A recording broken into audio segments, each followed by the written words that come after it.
है 22 मार्च 1959। ऑस्कर हैक्टेक नील मोस नाम का एक 20 साल का लड़का अन्य 7 लोगों के साथ जब टेरिसेरी केव में जा घुसा तो वे सभी लोग गुफा के नए हिस्से को खोज करने के इरादे से आगे बढ़ रहे थे, मगर उस खोज का पीछा करते हुए मोस को कुछ ऐसा दर्दनाक अंत देखना पड़ा जिसने पूरी दुनिया को आज तक सनसनी मचाकर रख दी है। आखिर कौन सी थी वह चीज जो नील की जान ले ली और किस तरह से इस घटना ने 50 घंटे के अंदर पूरे यूके की नेवी को हिला। आज के इस वीडियो में मैं एडवेंचर स्पोर्ट्स के इतिहास की सबसे बड़ी जागरूक करने वाली घटना के बारे में बात करने वाला हूँ। हेलो गाइस, मैं हूँ रोहन। तो चलिए शुरू करते हैं। और एक नए 28 जुलाई 1938 के दिन पैदा होने वाला नील मूस बचपन से ही फिजिकल में काफ़ी एक्टिव रहा करता था।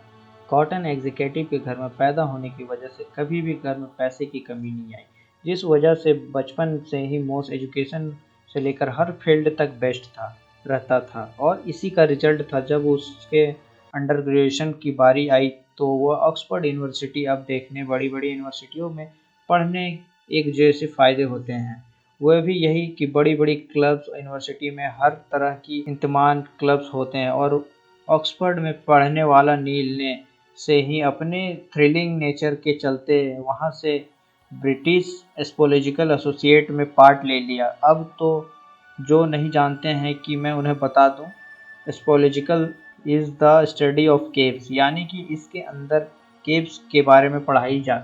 इस एसोसिएशन का हिस्सा होने के कारण नील का काम था वेरियस केव्स के एक्सप्लोर करना और कुछ अनएक्सप्लोर्ड रीजन के बारे में वर्ग जानना। 22 मार्च 1959 के दिन मोस को मिलाकर उसके 8 लोगों की टीम ऐसे ही एक केव को एक्सप्लोर करने के लिए जा रही थी। डेरीसेरी इंग्लैंड में मौजूद पिक कैरवेन, जिसके अंदर पूरे ब्रिटेन का सबसे बड़ा केव एंट्रेंस है, उस केव सिस्टम के अंदर एक नई चैम्बर की खोज हुई थी जिसका नाम था स्टेलमाइट चैम्बर। और उस दिन वे 8 लोगों की ग्रुप इस अनएक्सप्लोर्ड स्टेलमाइट चैम्बर को एक्सप्लोर करने जा रहे थे, जिसका स्ट्रक्चर कुछ ऐसा इस तरह का था। चैम्बर के एंट्रेंस में थोड़ा सा पानी मौजूद था और पूरे चैम्बर में की कंडीशन मड़ी हुई थी, लेकिन केव्स के लिहाजे ये काफी उज्जवल चीज थी। अब वो उस दिन के सारे लोग सरवाइव कर जाते तो ये एक मेमोरेबल ट्रिप नहीं होती अगर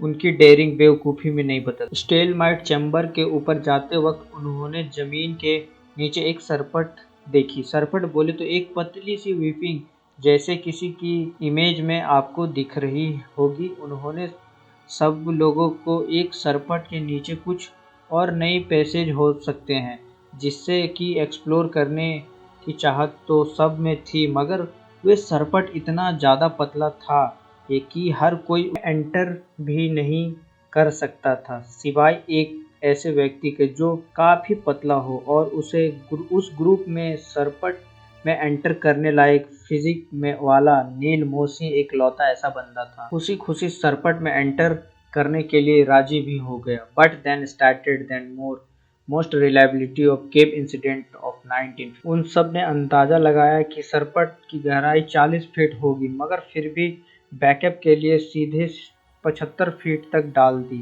ताकि इन्हें कैसे भी सरपट उनके अंदाजे से बड़ी भी निकली तो मॉस को आने और जाने में कोई भी समस्या ना हो।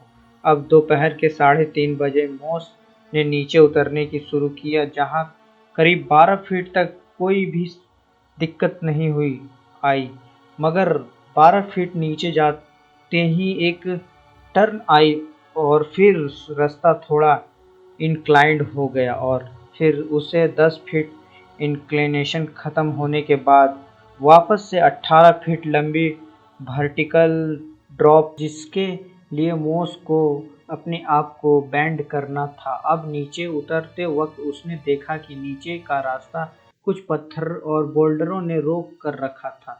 इसी उम्मीद से कि वह उन बोल्डरों को हटा देगा तो उसने अपनी बॉडी को मूव करना शुरू किया, जिसकी से थोड़ा बहुत रास्ता क्लियर भी हुआ, मगर इससे जद्दोजहद में जो भी उसके नीचे सीढ़ी बैकअप के रूप में डाली गई थी ना, और वो भी वहां पर जाम हो गई।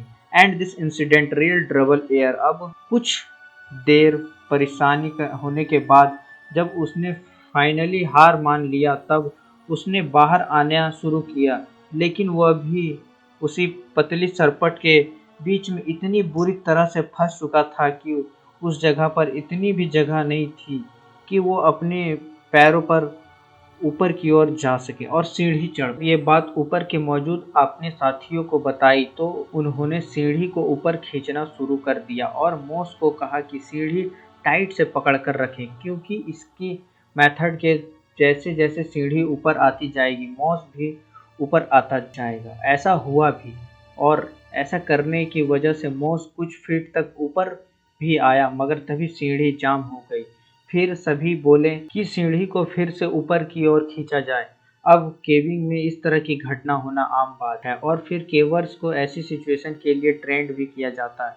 उसी ट्रेनिंग के चलते टीम ने डरे ढेर सारी रस्सियां नीचे फेंकी, मगर उनमें से कई मैक्सिमम रेस्क्यू अटेम्प्ट में ही टूट गए तो फिर अटक गए, या फिर यह रियलाइज करने के बाद उन्होंने अपने सारे सोर्सेस को कांटेक्ट किया और मदद की गुहार लगाई। और इस हेल्प कॉल के कुछ घंटे के अंदर देखते देखते पूरी इंग्लैंड से हर लेवल के लोग आने लगे। RAF, national board of coal and royal navy के साथ दर्जनों प्राइवेट केविंग ग्रुप इस रेस्क्यू मिशन में जुट गए। अब दोस्तों एक के बाद एक कई सारे रेस्क्यूअर घुसे, मगर नील एक ऐसी लोकेशन में फंसा था जहां पर रेस्क्यूअर्स भी नहीं जा सकते थे। अब वह लाइट और ऑक्सीजन दोनों इतनी कम थी कि 3 रेस्क्यूअर्स बेहोश हो गए, जिसके बाद उन तीनों रेस्क्यूअर्स को ही रेस्क्यू कर कर खुद निकालना पड़ा। मगर सरपट में घुसने वाले चौथे रेस्क्यूअर्स रॉन पीटर्स को हल्की सी कामयाबी मिली जब वे मॉस के चेस्ट के पास चारों ओर से रस्सी बांधने में कामयाबी मिली। अब जो मॉस इस वक्त पूरे बेहोशी हो चुका था, उसे रेस्क्यू करने की कोशिश की जा रही थी। के करीब 12:30 बज चुके थे। ऑक्सीजन बोतल लाई गई और फिर डॉक्टरों द्वारा मैन्युअली ऑक्सीजन लेवल को बढ़ाया जाए ताकि मोस को होश आ सके और रोप के सहारे ऊपर आ जाए, मगर मोस को होश नहीं आया और फिर अटेम्प्ट भी फेल हो गया। फिर दिन भर बचाव का अटेम्प्ट करने के बाद डिमांड की गई कि रेस्क्यू के लिए एक ज़्यादा एक्सपीरियंस और फिजिकल छोटे केवर को लाया जाए ताकि वे सरपट में आरामी से घुसकर मोस को निकाल पाए। और फिर रिक्वेस्ट को मानते हुए अगले दिन साइट पर 18 साल की जूनी बेल पहुंची। अब देखें, उन्होंने एक ताकत सजेस्ट किया कि अगर ज़रूरत पड़े तो मोस की कॉलर बोन भी तोड़ दिया जाए ताकि उससे ऊपर उठाया जा सके, क्योंकि कॉलर बोन तोड़ने के बाद उसके शोल्डर और बड़ी रिलैक्स हो जाएंगे, उसे आप लिफ्ट करना आसान हो जाएगा। मगर कोई मोस के पास इतना फ्री होकर पहुंच नहीं पाया कि इस टास्क को एग्जीक्यूट किया जा सके। 24 घंटे बीत चुके थे मगर कुछ भी सही नहीं जा रहा था। स्पेशल ऑक्सीजन बोतल और इक्विपमेंट यूज करते हुए लगातार हवा पंप किए जा रहे थे ताकि ऑक्सीजन लेवल बराबर रह सके। एक के बाद एक कई रेस्क्यू अपने जान खतरे में डालते हुए नीचे जा रहे थे, मगर कोई भी सक्सेसफुल नहीं हो पाया रहा था।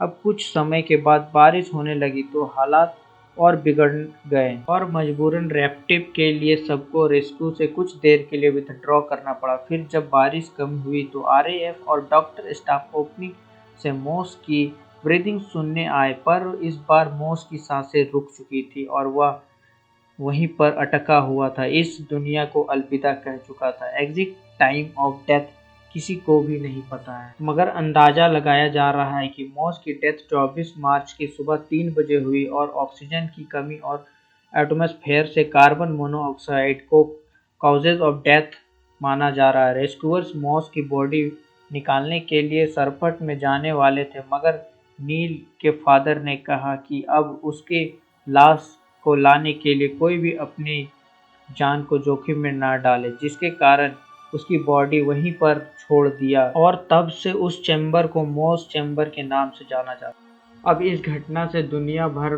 में, खास करके ब्रिटेन में, बड़े बदलाव लाए। न फिर सिर्फ ऐसे लोगों को काम के प्रति जागरूक किया, बल्कि केव रेस्क्यूअर के कई प्रोसीजर में बदलाव भी किया गया और सेफ्टी में प्रॉपर्टीज भी किया गया ताकि ऐसा कोई घटना दोबारा ना हो।